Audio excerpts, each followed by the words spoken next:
The Snake in a Room podcast, and it's starting soon with Matt Hutchinson. Gonna be having fun with some comedians. Think it's starting right about now. Hello, I'm Matt Hutchinson, and welcome to the Snake in the Room podcast. This episode is with Ollie Horn, who lives in Fukuoka, but he's originally from the UK. This was recorded after a Brexiteers show at the Fringe Club in Hong Kong back in January 2017. Nick Milnes, who hosted that show, pops up now and again. We recorded at a busy outdoor Lebanese bar while Ollie ate hummus, so it's a bit noisy, but I think it's still worth putting out, so please enjoy and see if you can spot the edit points. You're listening to the Snake in the Room podcast. Are we rolling? Yes, we are. I wish to make it clear that I don't conduct every interview I do whilst eating. This is I've only done two so far, and there seems to be a theme. I want this to be known that this is a special exception. And it's special for two reasons: that it's you, and we haven't had much time, and the food is hummus that I can't get in Japan. So, Yes, you live in Japan now. yeah. Lovely segue there. Are you? I found Nick's phone. Found Nick's phone. Nick's phone. Phone. Looks like his phone. Is it Nick? Is this your phone? Is it smashed and There you go. falling apart? Oh no, it's a new phone. Just deliberately to confuse the two pints. Nick plays. Very nice. It's gone out. It's a bit off, and it's not quite. Okay. So it's more. We have started. I'm presuming. Yeah. Nick Mills has joined us. We should give some context. Okay, we just finished a show at the Fringe. The Fringe Club, not Fringe the Edinburgh Club, Fringe. not Fringe the Club, Edinburgh Fringe, Hong yes. Kong. In Hong Kong. Which, by any metric, as long as you restrict those metrics to a few, was a success. It was a great show. Yeah.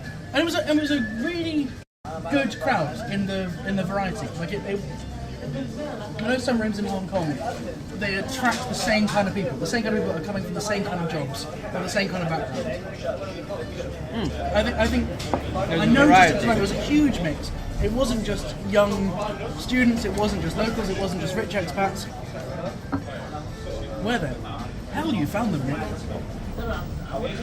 On the streets. No, literally. I put posters on walls in the streets and I handed out flyers. Well, isn't it? They're very nice streets. They're middle class streets. It works, doesn't it? People say this about Edinburgh that, despite the fact that almost everything else in the world has moved online, it seems that the only genuinely effective way to get people into your Edinburgh show, if you don't have a profile, is just fly. There seems to be no other. Everyone I've spoken to has said they haven't found a better way. And it's more effective, of course, to fly your own show than to get someone to fly it for you. I found that when I was in university, we worked at the Live Music Society. Anytime you fly your own show, it just gave you a chance to talk to people. Sometimes it's a bit embarrassing. It's embarrassing. I'll tell you what's embarrassing for me. But then you can use that, can't you? Yeah, that's true. It helps wear down the... Unfortunately, the picture the only good quality picture that the person who designs the Fukuoka flyers has is a picture of me 2 years ago, where I was objectively. Thank you. lumber. Food has just arrived. Well, what a perfect point to note that. I was objectively thinner back then. Plus the picture made me. Plus the. Sorry, I ordered a large one. I'm not. plus the photo just somehow looks slimming. Basically, I'm giving out flyers where people. The first thing they respond is, "You put on weight, mate." So I was like, well, on the streets of Fukuoka. Yeah. Pounding the pavement while they point out my pounds. Or kilograms for listeners. So Ollie, let the listener know that you run Comedy Fukuoka. I do. In the city of Fukuoka. I do. I don't really feel like I run it so much anymore because there's two or three people that are kind of really involved in it and care about it, and that means that sometimes. For example, an improv troupe kind of spun off from the stand-up, and that's entirely run and managed by one of my friends out there, which is great. The bar where we do our open mics, the owner of that is really, really interested in the success of Comedy Fukuoka, so he does a lot. So I guess I founded it, but I don't feel now so much that I'm running it. Okay. Kind of self-sustained. It's running all by itself. Not all by itself, but... Well, no, I mean, when it comes to Started showtime... something. Yeah, when it comes to showtime, I'm still busting a gut trying to get people to come, but I'm kind of confident that if I were to be outside of Fukuoka for any period of time, that a show could happen and it would be good. Yeah. And that's kind of what I wanted all along, actually. And when did you move to Fukuoka? Was Fukuoka the first city you lived in Japan? Yeah, so it wasn't the first city I ever visited. I first visited Japan as an exchange student for a couple of weeks when I was still at school in sixth form. And I went to, you probably know these places. When you were in don't you? sixth form? I know, I was really lucky. I spent 2 or 3 weeks in a school out there. And because my family also took a pupil, all that really you had to pay for was the flight, right? Everything else was... A real homestay? Yeah, it was homestay. And it was great. I look back and I think it was definitely formative in my kind of setting up... what would you say? Setting up some kind of foundation in Japan. From there I made my first Japanese friends. I started to understand the country, but I still at that time thought, well, this is just a kind of a fun folly, right? I was never at sixth form in particular. I was never thinking I would go and live in Japan. I was never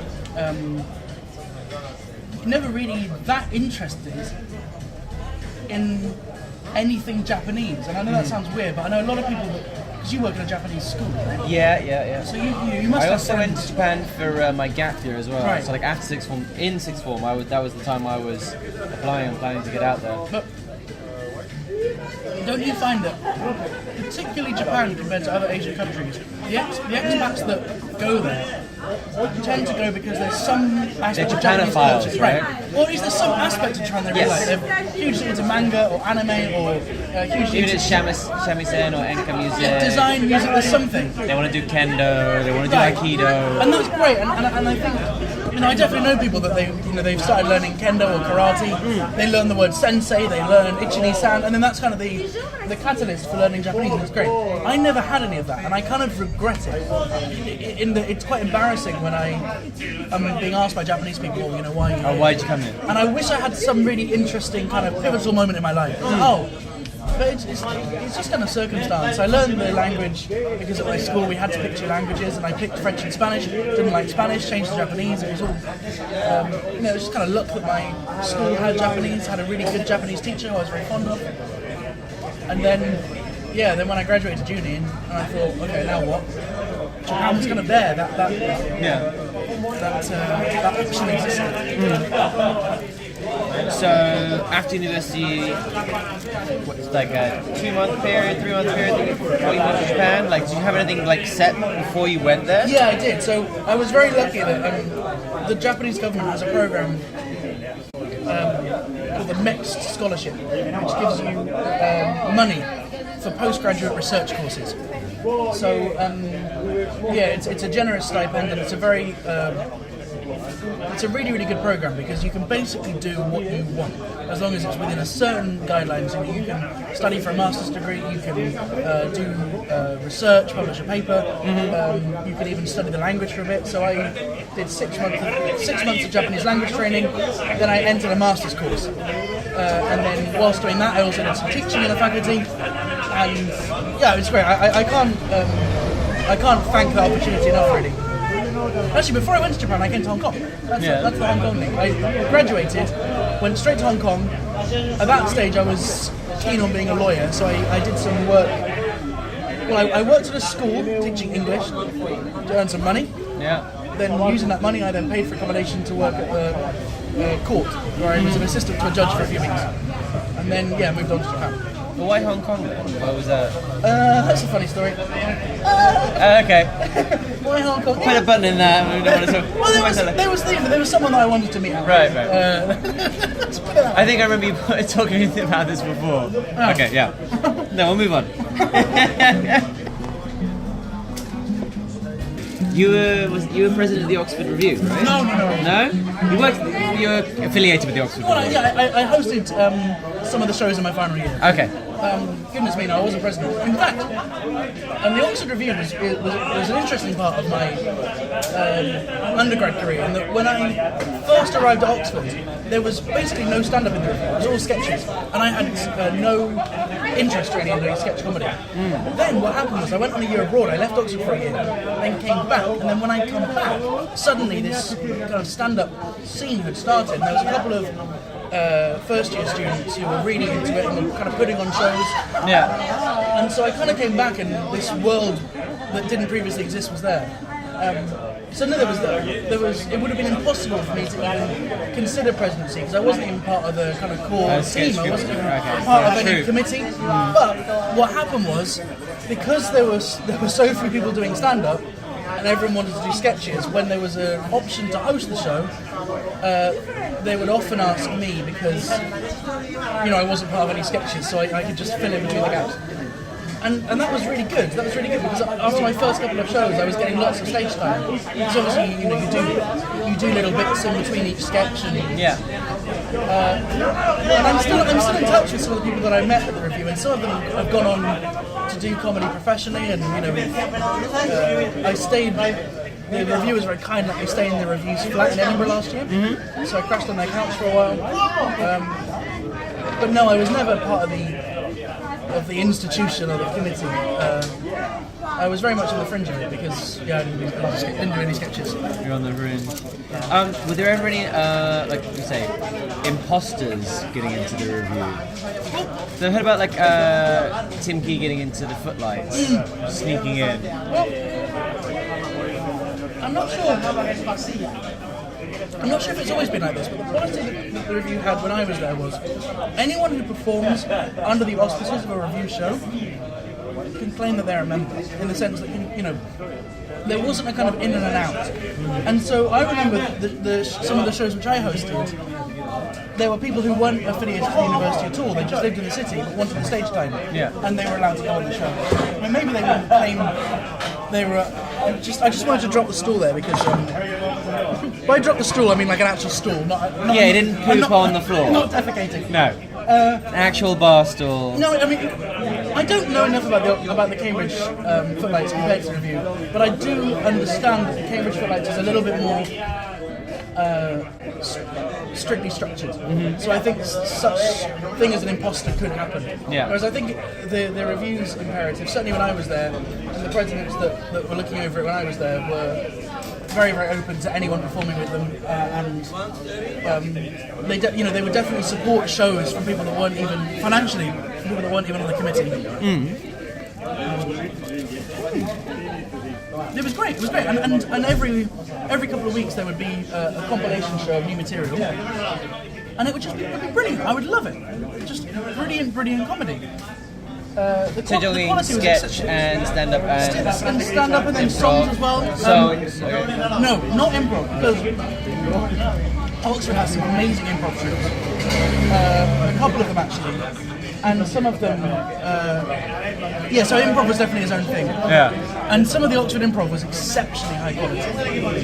I'm not the hugest fan of improv normally. By that I mean I've seen lots of really bad improv. Right, sure.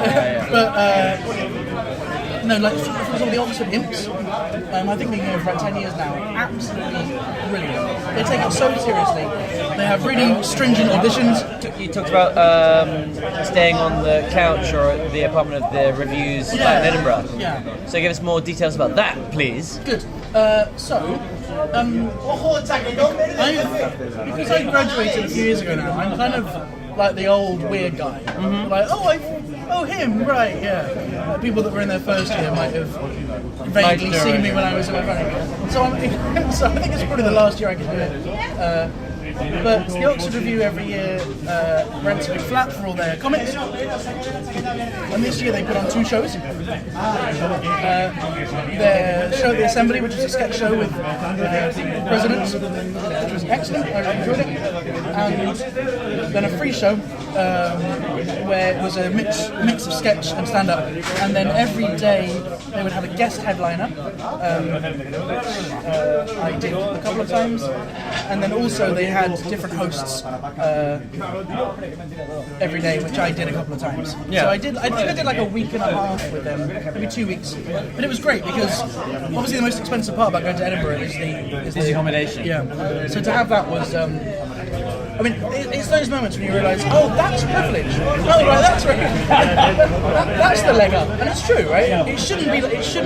It shouldn't be the fact that just because I went to an institution, I can participate in Edinburgh where I don't have the financial means. But that's the way it is, and I'd be mad to not do it. And then some people have just, an aunt or a cousin who lives in Edinburgh. Right? Yeah. I mean, yeah. Life's not fair, but it was definitely those. It's definitely those kind of moments where I'm like, oh yeah, it's like privilege is rife, and this isn't fair. Right. But I'm not sure what you can do about it, really. I'm not sure if there's any. Yeah, can we start a charity? Well, there is actually Arts Emergency, Josie Long's charity. I'm not sure I'm not actually sure whether they would go as far as providing accommodation, but I'm not sure. I know that there are schemes in Edinburgh for kind of subsidising performances. Yeah. I know, it's worth thinking about, isn't it? Yeah. Well, could we just set up a campsite? People do. Yeah. People sleep in their car. Yeah. But accommodation in Edinburgh is obscenely expensive.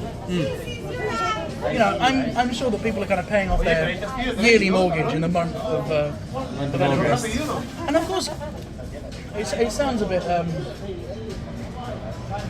It sounds a bit like, oh, come on. But for the people that are doing a show a day, or normally 2 or 3 shows, right? Yeah. You need a really good bed to sleep in. You need. Otherwise, you get ill. Crash, yeah. So when I participated last year, I was just doing spots. I was doing the odd 10 minutes here and there. I hosted a show at midnight.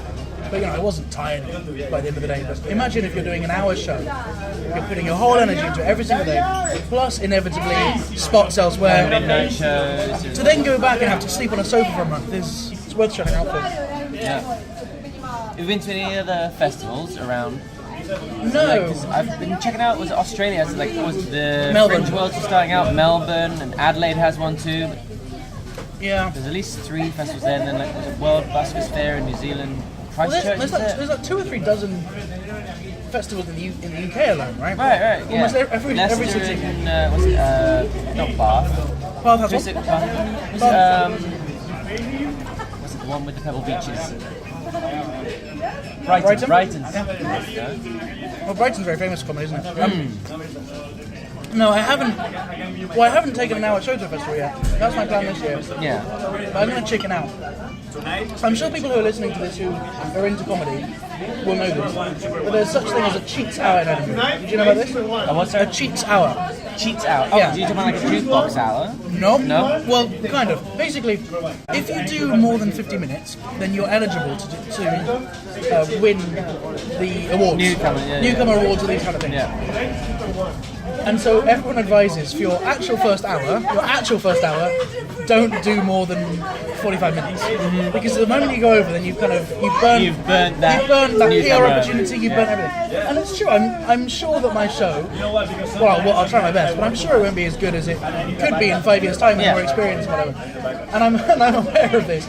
So I'm cheating, and I'm going to do 40 minutes, which actually I think is right. I don't know why an hour is the standard. I'm sure there is some reason, but I think 40 minutes seems right. Like tonight I did 35 minutes, and that seemed right. The audience weren't fed up with me yet, but I felt like I had enough time to explore, and an hour is a really long time, isn't it? So, and then the plan is to have a guest doing 10 minutes every day. Is that going to be on? Well, I've applied to there's lots of different free fringe organisations. I've applied to one of them. Okay. So, if this is audible, we'll cut it in and drop it in later. Yeah, well, just find me on. I don't know if anyone wants to see it. Find me on Facebook or something. I'm sure I can tell you. And if for whatever reason my application was unsuccessful or whatever. See you in the street. Exactly. I'll do the full 40 minutes wherever you are. I'll go to. Give me a call. Go to the apartment. Who did that? Brendan Murns did that, didn't he? I know. Also, was who's the alcoholic one from Arizona? It's on Screenwipe a lot. I think I know who you're talking about. it might be libelous to say. I mean, no, he says, my name's Doug Stanhope and that's why I drink. Doug Stanhope always does Right, okay. apartment shows, right? Yeah, well, Because he will directly connect with his audience over to internet. right, yeah. It's a funny.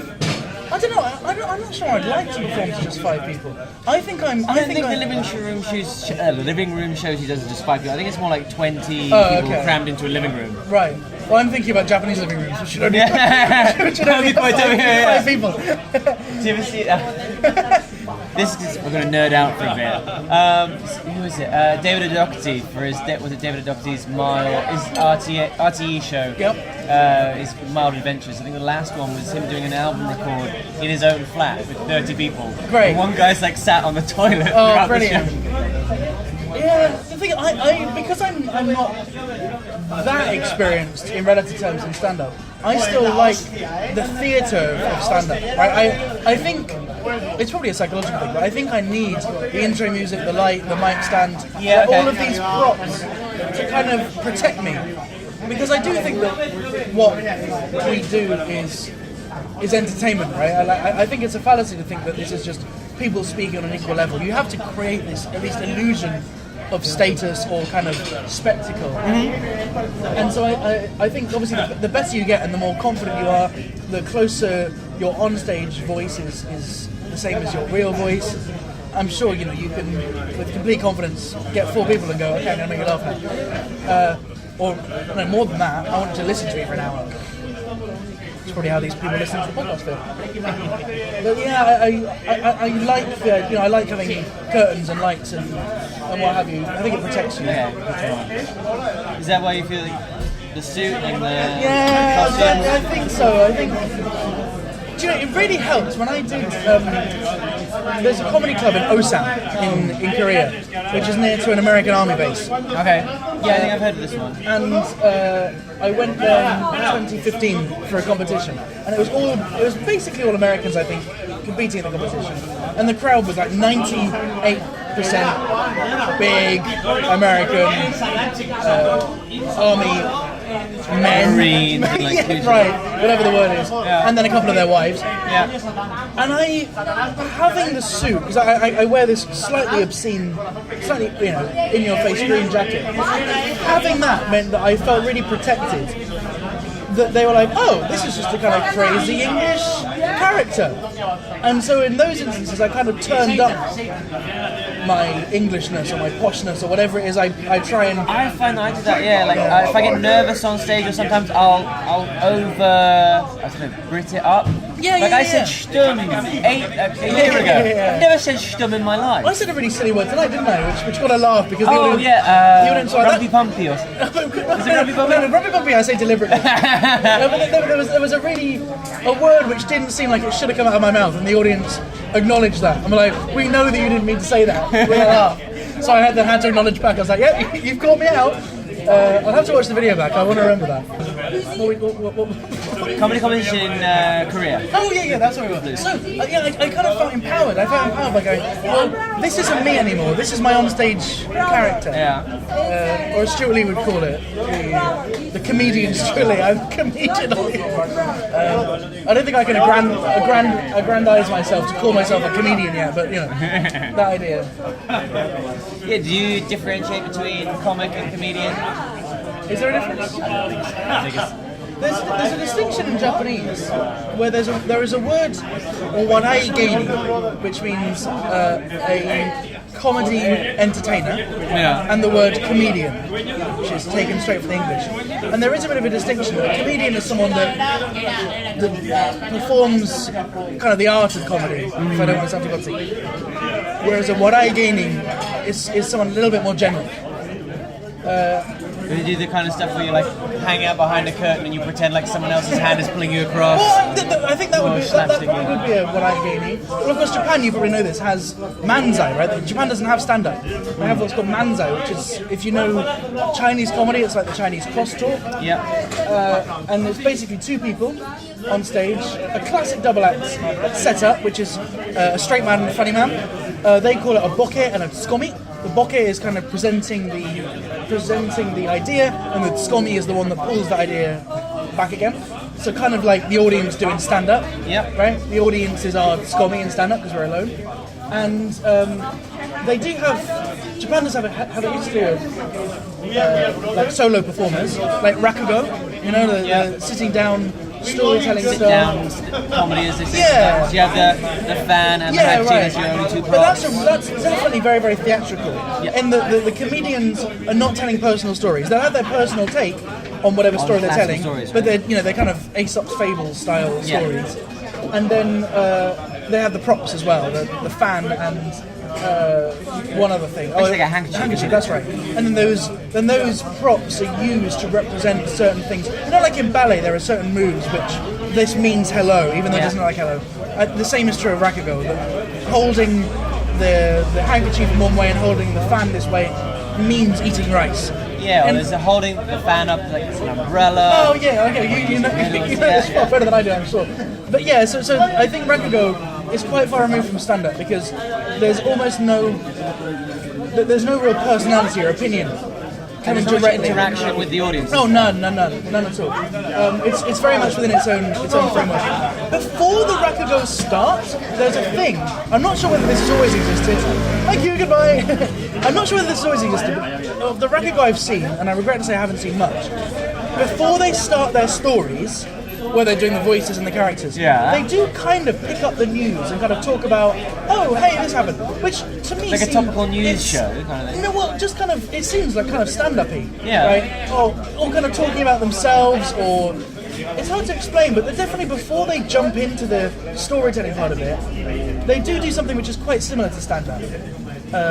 And, you know, will almost go as far as give their opinions. Because I think stand-up is defined in a big part by the comedian giving something of themselves, right? An opinion or an emotional output, or or a personal story. right.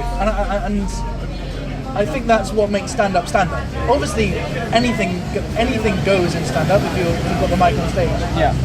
But I think what's typically stand-up is the comedian giving something of themselves, which I don't think is true of rakugo, and it's definitely not true of manzai, the double act. And so, what's interesting? Well, no. It's just, what's interesting as a foreign stand-up comedian in Japan is not only are the audience not used to having a comedian say, "Here's what I think about the world." It's also like they're not used to that, and then they're certainly not used to a foreigner saying it. So you know, I've got a long way to go to do stand-up exactly as I want to do it. Right, so you also do stand up in Japanese as well. Yeah, not as often, but I do. Because I think it's a good discipline. Like I think I've written some really good jokes because I've tried to do them in Japanese. Because my Japanese is all right, but it's not brilliant. And so because I'm so restricted, I kind of have to be a bit more creative. Okay. So sometimes I kind of come up with like really. Oh, just the number 13 bus if anyone's keeping track. A local reference then. Because I'm quite restricted in what I can say. What I say has to be intrinsically funny, right? I can't just get away with a little linguistic flourish to pull a crowd back. So, like a really good example, I think, is I wrote a joke about always waking up late, Yeah. and I wanted to buy an alarm clock, and so I bought an alarm clock on Amazon using Amazon Prime, and I set the delivery time for 9 a.m. So the guy rang the doorbell, woke me up. I was like, thank you very much, I'll return the item. And like that idea, I've never really made it work in English actually, but that idea, I think it's just like an intrinsically funny little, you know, bit of, I don't know, mental acrobatics. It kind of takes you from one concept to another. It probably would work in many different languages. Maybe Any so, language. but I came up with it because I was trying to write a joke in Japanese. Japanese. What can I say? So I know the crosstalk in Chinese often has a lot of linguistic acrobatics. Yeah. So it's about a lot of it is just about Puns. puns and also like speaking Chinese quickly. in a very quick way and also a Oh, very that's clear definitely way true. and like That's definitely true. That's definitely true. And I noticed one of my friends in Japan, one of my very close friends in Japan, Bobby, who works as a TV presenter, works with two comedians who do manzai, and they gave tickets to go and see their show. We went to go and watch it. And one thing that I was very impressed by is their little skits, these 4 or 5 minute skits, were so tightly rehearsed, and it was clear that they were just doing it like clockwork. Yeah. And there was really, really carefully thought about timing. Every word that they were saying was obviously tightly scripted. On the one hand, someone that's a big fan of stand-up is kind of thinking, oh, but I know you guys are really funny improvisers, and I know that you could make this more special if you loosened up and went off script. But obviously that's not their style, so whatever. Yeah. But it's definitely defined by that. It's also defined by they kind of take an idea, they create a world, and then they take that world to the nth degree. That is to say, they'll go, someone will make a little slip up. Yeah. Right? They'll make a slip up, which is create an alternative reality. Then they'll dive into that alternative reality and see the outcome.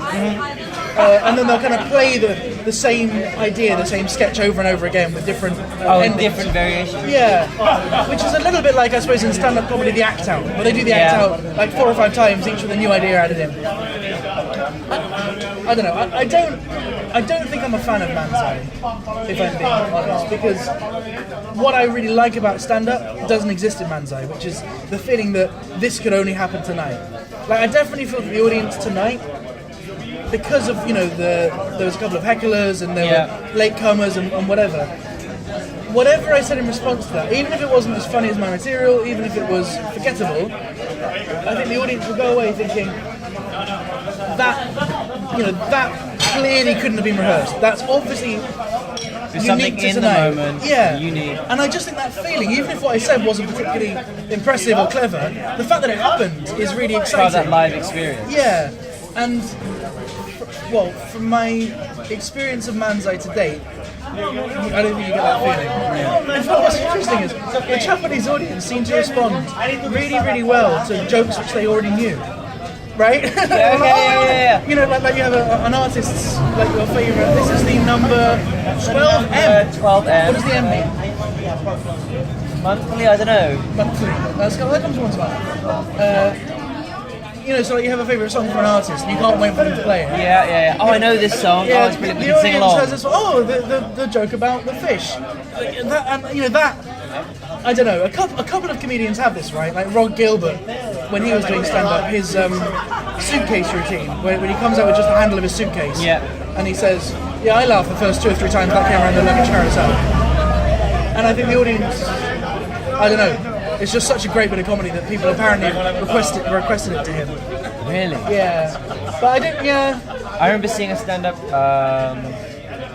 back in Cardiff, and the show he was doing was pretty much the same show that was, like, the DVD was out already. Yeah. And so every time he went into a joke or into a routine, people were laughing just after the setup, before he delivered the punchline. Yeah, great. And it was so awkward. Yeah.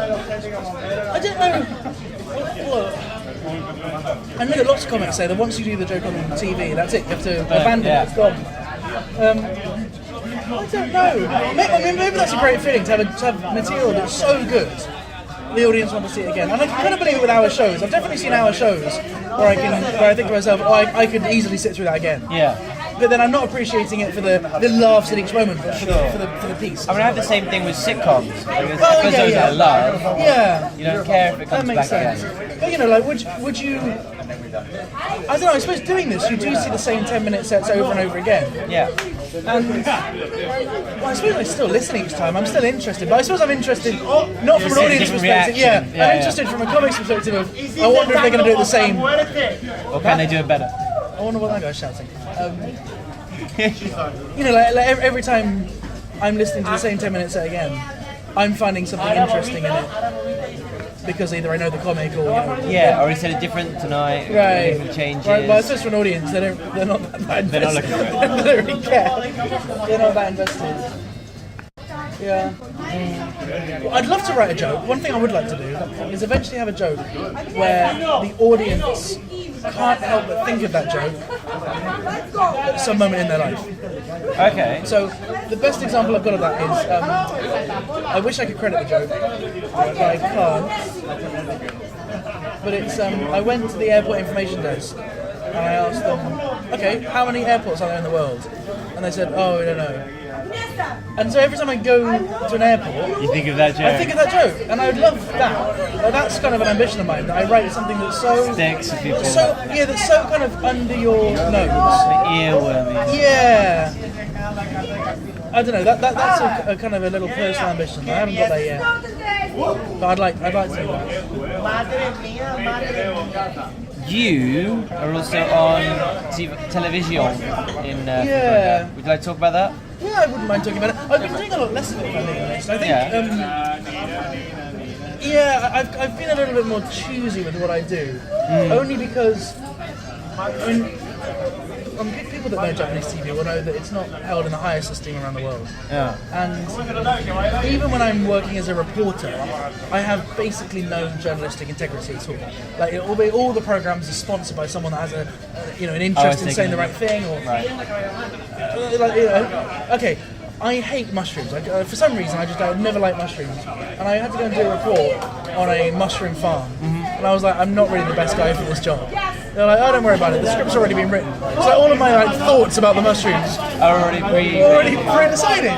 They're like, oh, we can cut away. So we literally did. I placed the mushroom in my mouth, gave a little look to the camera, and then cut. Spat it out. So kind of some of the stuff which I think isn't helping me in my ambition to be a great comedian. Yeah.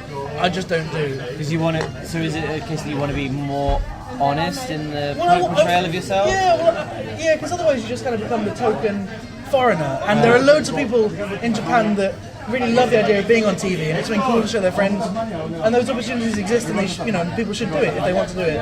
But if I'm thinking of this as a job, then I think I'm right in only picking stuff which has some kind of merit for me, and that merit is either an experience in a certain aspect of TV, or money.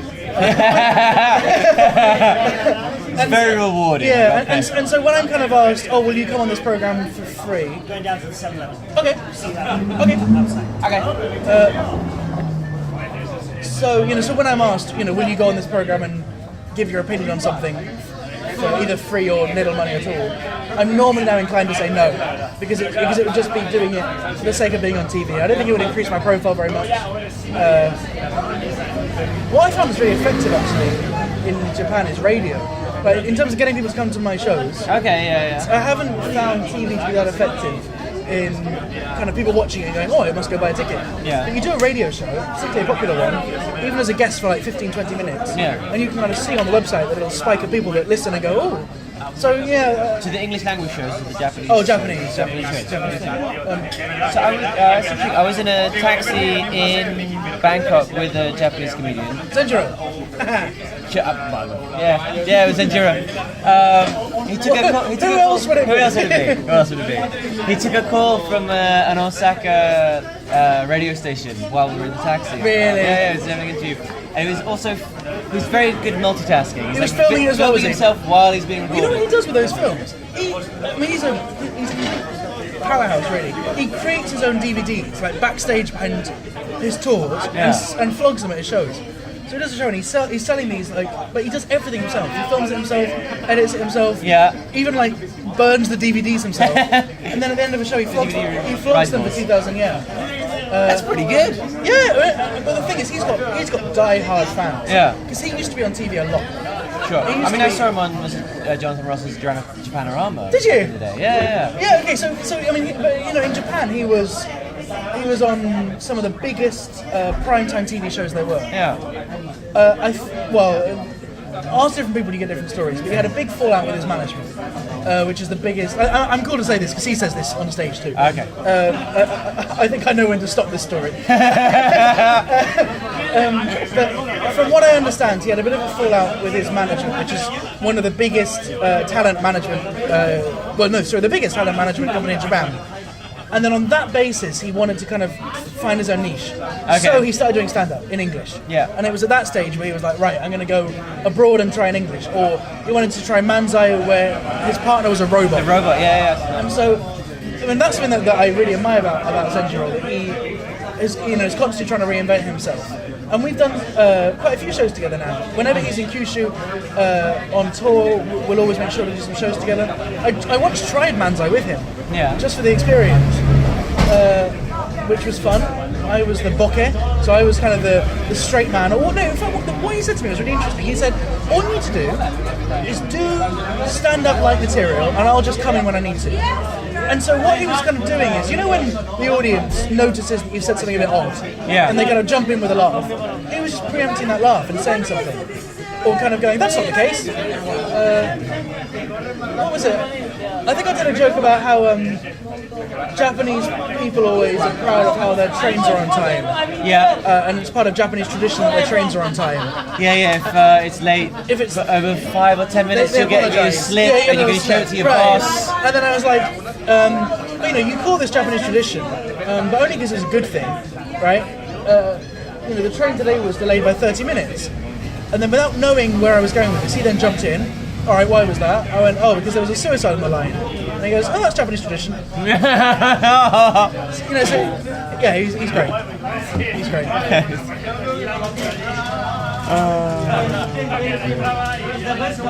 Are we cool for time?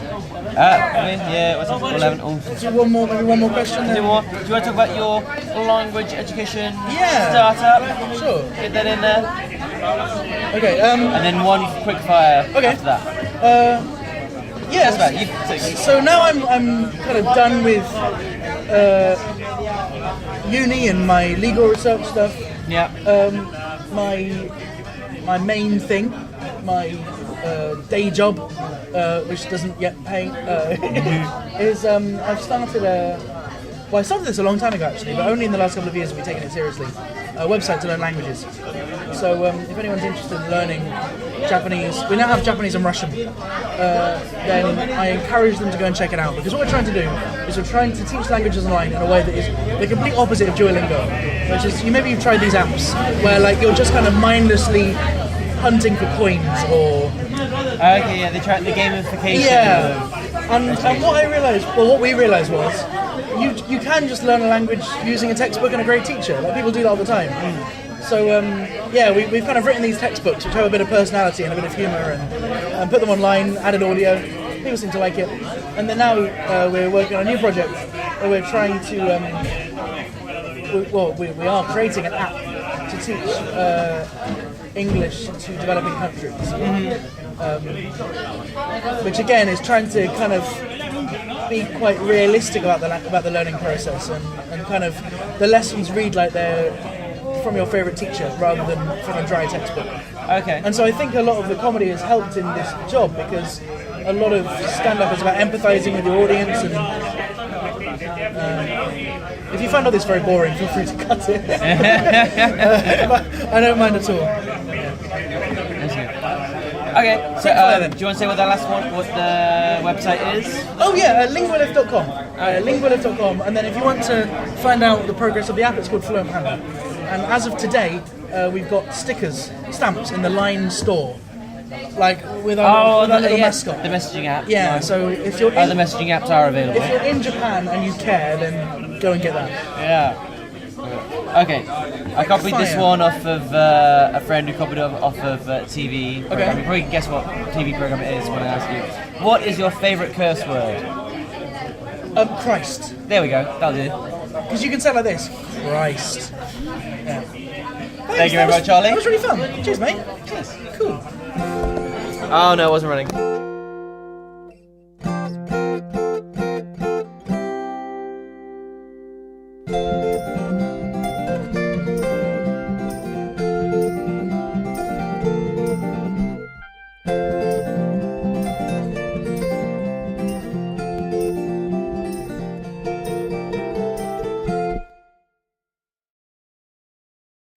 At the end, it sounds like I'm calling Ollie Charlie, but I'm actually just saying cheers, Ollie.